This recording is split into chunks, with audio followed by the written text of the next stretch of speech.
I recorded this album for Mowax in a very strange thing. It was a strange situation. For probably about a year or a year and a half, we were talking about what we try and do and what record we were going to try and make. And for me, it was really important that if he was going to make a new record, it sounded and it had the emotion and the feeling and more than anything else, actually the sonic of what he'd recorded in the late 60s and early 70s. I got this acetate here, some stuff I did 32 years ago, and B Plus went crazy over it. He just loved it. Brian just was going, oh my God, this is fantastic. And he said, let's cut, you gotta cut cassettes. Let's make some cassettes. I said, you really like them? He's going, yeah, they're great. I said, God, they're 32 years old. He said, so what? So I said, okay, fuck it, we'll do it. I never have a favorite track. I like the whole record. I think it came out very good. I really do. I spent a lot of time on it. See, I had to spend a lot of time on it because of those 32-year-old tracks. It's close. It's close. So I listened a lot to each track over and over and over, and I'm making a lot of notes of what could be done to make it sound contemporary. And it does. I mean, the head of Mowax, James Lavelle, said, my God, it sounds so contemporary, I have no idea how you did this. That's why I'm sitting here now. That's why he's so important. And I think, you know, the opportunity to work with him and to have a record like he's just made is, you know, one of the most special moments in my life. You know, it's what I have a record company for. Once I know what I'm going to do and I start writing, I get into this trance where it's like self-hypnosis. This is not uncommon, by the way. And because of the technical knowledge and the experience, that goes in the back and lets the imagination do everything. And then I'm writing all over, and I don't know what I'm doing, really. Rewriting the score, though, was a problem. Because listening to 32-year-old tracks, my brain had already gone far away. I had to gear my mind back, but at the same time, I wanted it to be contemporary. But now where do they come back in? They don't. That's the end of the song. Okay, so do we not have a spot for them? Yes, they're going to come in after the first things that we just doubled. So what we have is that, I don't want to get too technical with this, but we're using the horns at times. They sound fairly dissonant or even almost out of tune because I have them in different keys in the tonality of the tracks. Tell them we're going to double that. One day I was actually in the workroom 7 or 8 hours, and I never like to spend that much time in there because after 5 hours, your imagination goes. Songs of Innocence took 5 days to write. I started writing slower when I realized I had read something in a book. They were actually the letters of Tchaikovsky. And he was a very fluent writer. He was really a fluent writer. He could write things out, whole symphonies in 3 weeks. Just run it. Okay, here we go. And he went, you know, I'm going to take my time from now on because I suddenly realized how important the music is.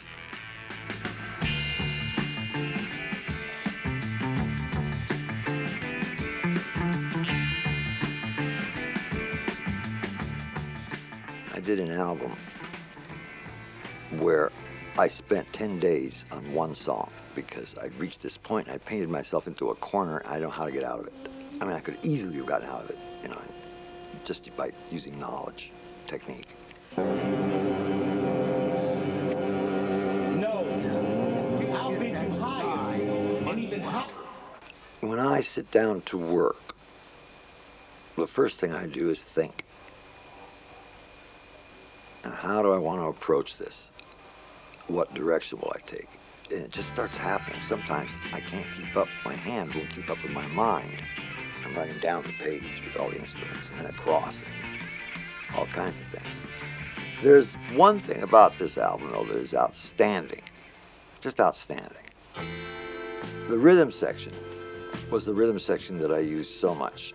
Carol Kay, who is just, she is the electric bass player. And then, of course, Howard Roberts, who is incomparable. And Lou Morrell, the finest rhythm. He was my Freddie Green. And Earl Palmer was on drums. who is terrific. I have known these guys so long. Well, you know what really blew my mind? Martha Stewart. Can you believe Martha Stewart is the richest female on the planet next to the Queen of England?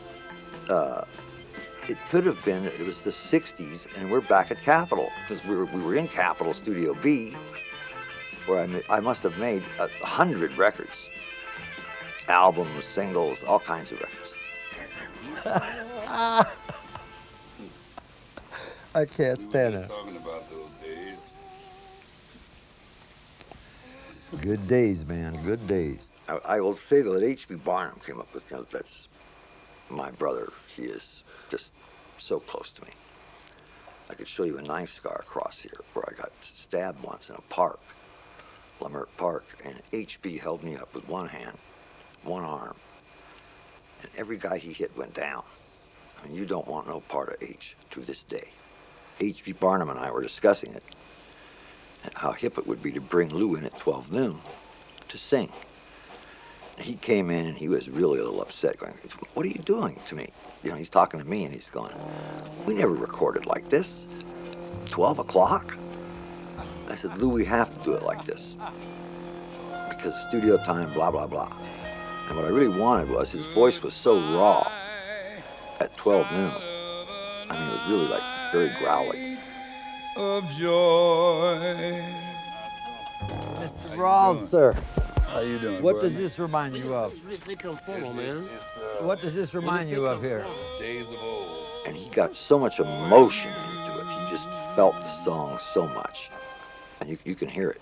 When it came to boxing, I was a kid, and we used to meet at a place called Vineyard Playground. Meet you at Vineyard, and we get into some horrendous fights. You always started out boxing, you ended up on the ground rolling around. Guy's trying to yank your head off with his hand in your hair, and you are doing the same thing. The guy was watching this, and he had been boxing since he was 14, a guy named Nate Weiss. Tough. Boy, this motherfucker was a very tough man.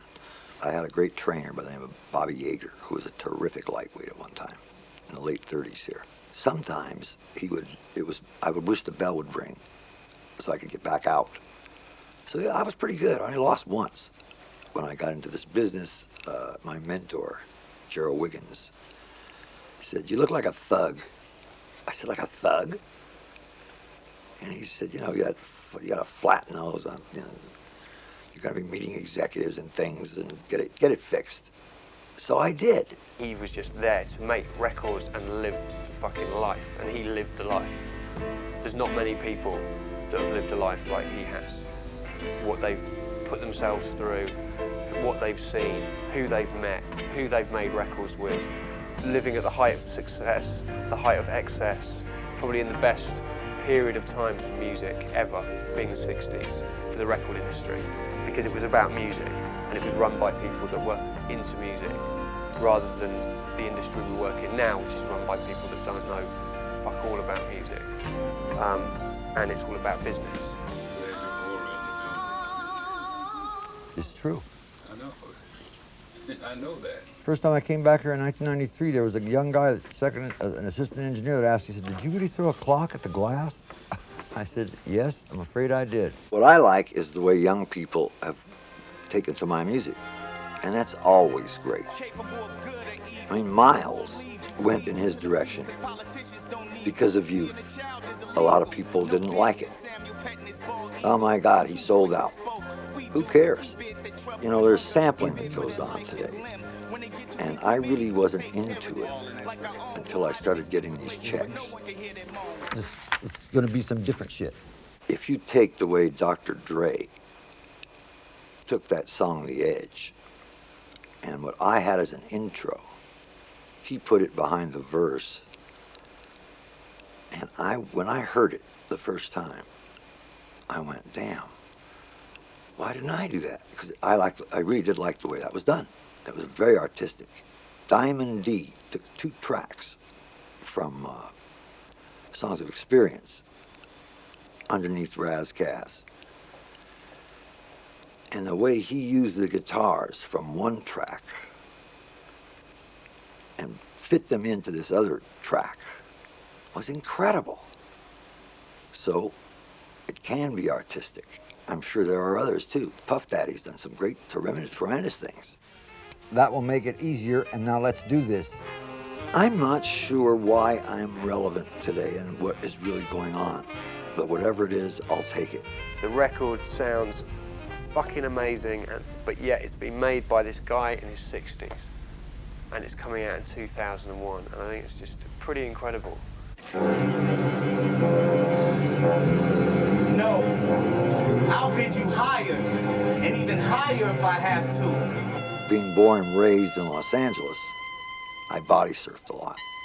And, you know, you hit the top of that wave, and you just ride it in. As a kid, I used to just run Central Avenue. And before I really got into jazz, I loved rhythm and blues. And I used to just go and watch all the great rhythm and blues acts.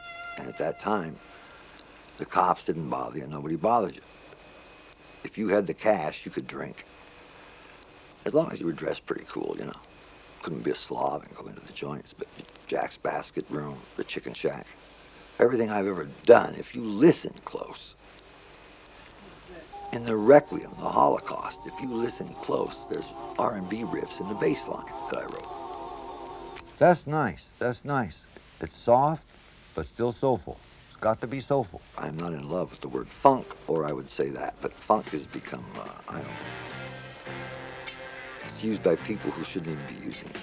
Still wants to make music, and I think that his, whatever whatever you want to put it down to, but the karma or whatever in his life, it's come back for him now.